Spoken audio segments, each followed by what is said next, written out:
Do barro se faz o pote, da palha se faz o cesto, da linha se faz a renda.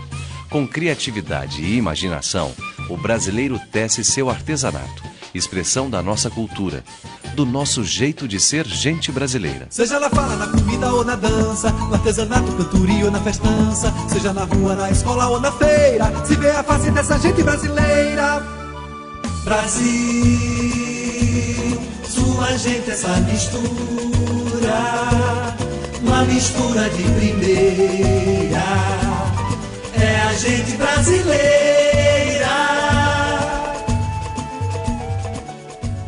Deus primeiramente, segundo esse artesanato, que eu criei meus filhos, trabalhando e estou agora ajudando a viver o restinho de vida, né? E ajudando os netos. Dona Enedina, artesã e tapeceira da feira de Caruaru, em Pernambuco, é gente brasileira. Ela vive de sua arte, da arte de fazer artesanato, de tecer tapetes bonitos que enchem os olhos dos turistas. Mais do que um meio de vida, o artesanato é uma atividade cultural, transmitida de pai para filho, de mãe para filha, de geração a geração. Uma arte que é adaptada a cada dia às condições de vida e às matérias-primas disponíveis em cada região do país.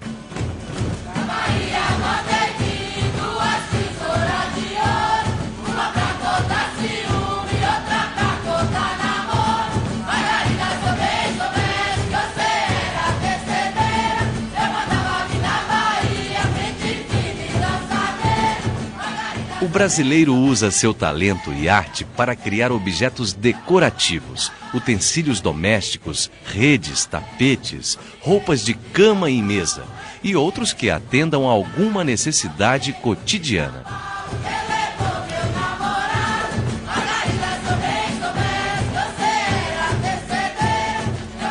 Antes do descobrimento do Brasil, o artesanato já era produzido pelos índios.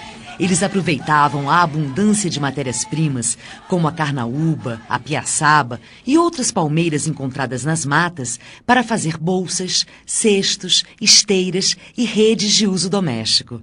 Os índios eram, e ainda são, hábeis produtores de suas moradias, e também de utensílios caseiros, de vasilhames de barro cozido, de armas para a caça e a pesca, de adereços e enfeites para festas e rituais.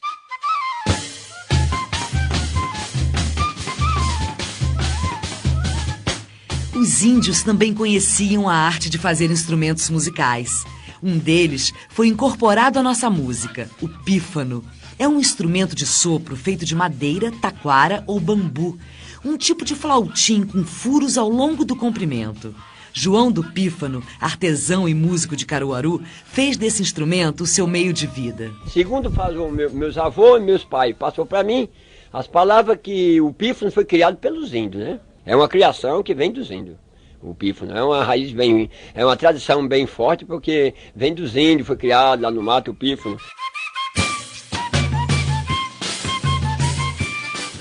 É verdade, uma parte significativa do nosso artesanato está ligada à cultura indígena, mas com a chegada dos portugueses e dos africanos, novas necessidades, novas formas de utilizar as matérias-primas foram sendo incorporadas, como exemplo, o uso da cerâmica na produção de utensílios domésticos e na fabricação de telhas e tijolos.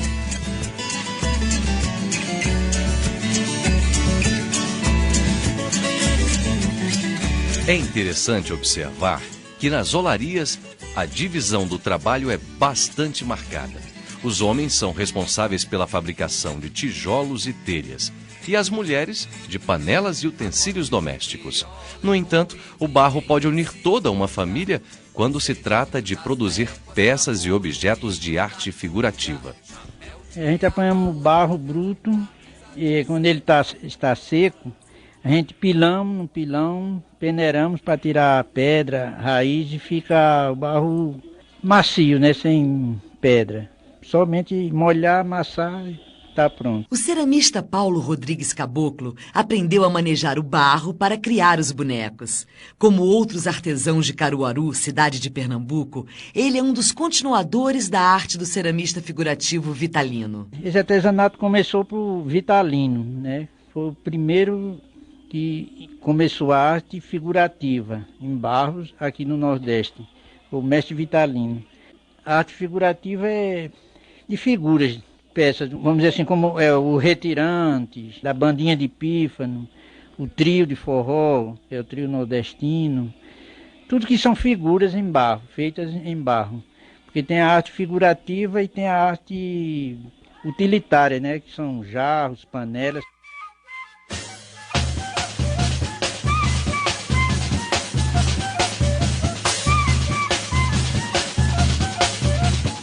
Vitalino de Caruaru foi um dos mestres da cerâmica figurativa que costumava representar cenas da vida cotidiana do Nordeste. Uma arte que surgiu como uma brincadeira de criança, como conta Severino Vitalino, filho do mestre. Foi uma brincadeira de criança, como eu falei anterior. Então, minha avó trabalhava com louça de barro, fazia prato, panela, porque naquela época não existia alumínio, não existia outro tipo de peças domésticas para casa, né? Então ele pegava aquela sobra de barro da minha avó e fazia um boizinho com ela para brincar. Foi quando surgiu essa obra de arte. Em 1915, quando ele fez a primeira peça representando a figura, o homem, a imagem do homem, que chama-se a peça, o título, O Caçador de Gato Maracajá. Então foi a primeira peça que ele criou e daí ele fez 118 tipos, que é toda a coleção do mestre Vitalino. Olê, mulher rendeira.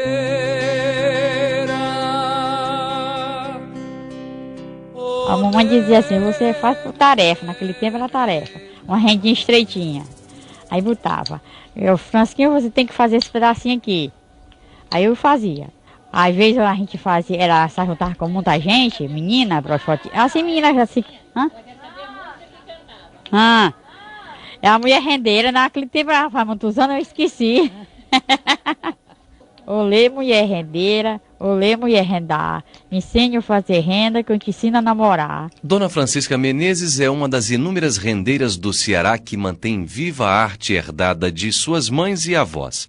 Fazer renda sempre foi uma profissão feminina e, sobretudo, familiar. A sua irmã, Dona Zilda Menezes, rendeira há mais de 50 anos, é um exemplo disso. Toda a vida trabalhamos com renda. Minhas irmãs, agora já tem as minhas filhas que faz, já tem as minhas netas. Então, mesmo essa bandejinha amarela, eu estava acabando de dizer para ela que tinha sido a minha neta que fez. A minha neta tem 20 já é mãe. Diz a lenda que a renda surgiu em Veneza, na Itália. Conta-se que um certo pescador, partindo para um longo cruzeiro nos mares orientais, teria, antes do embarque, presenteado a noiva com um ramo de coral delicadamente recortado. Para preencher o vazio dos dias de ausência, a moça teve a ideia de imitar com a agulha a preciosa lembrança. Mas o crivo era tão complexo, tão múltiplos os ramos, que seria loucura pretender copiá-lo por meio do bordado. Foi então que a moça teve a ideia de fazer à mão a teia e o desenho. O amor desenvolveu-lhe o gênio. Assim nasceu a renda.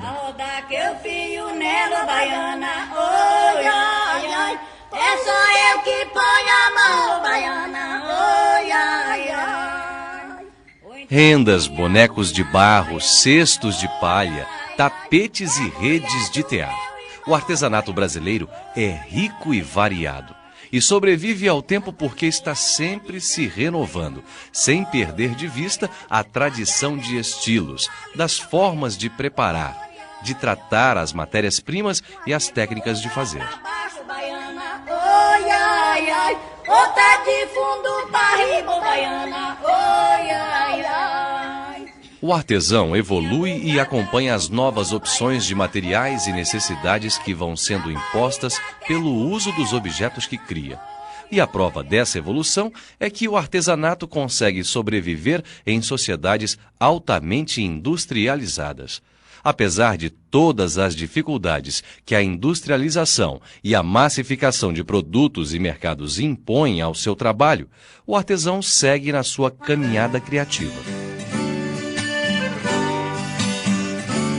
O artesanato brasileiro é um assunto da alfabetização que pode render boas atividades de escrita e leitura.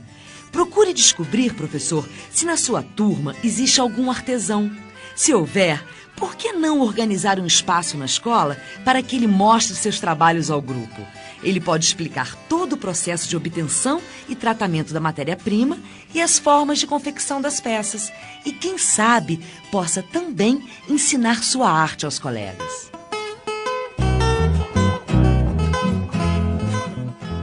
Bem, professor, muitas discussões podem ser feitas a partir da produção do artesanato de sua região. É possível comparar um trabalho artesanal com outro produto similar feito em escala industrial. Pode-se discutir o valor do produto, calcular o preço do trabalho do artesão. E se existir a possibilidade, por que não acompanhar um processo completo de confecção e venda de algum objeto que seja produzido por um artesão aí na sua região?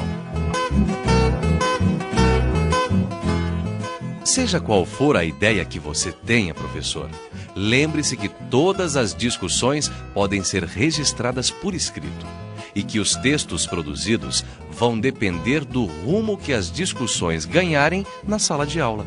O mais importante de tudo é que a escrita possa aparecer dentro de uma situação de uso verdadeira e significativa. Além do mais, esse tipo de atividade valoriza uma expressão da cultura brasileira, o artesanato. E mais, reforça junto aos alunos o sentimento de ser gente brasileira. Brasil, sua gente, essa mistura, uma mistura de primeira, é a gente brasileira. Produção, Secretaria de Educação à Distância, Ministério da Educação.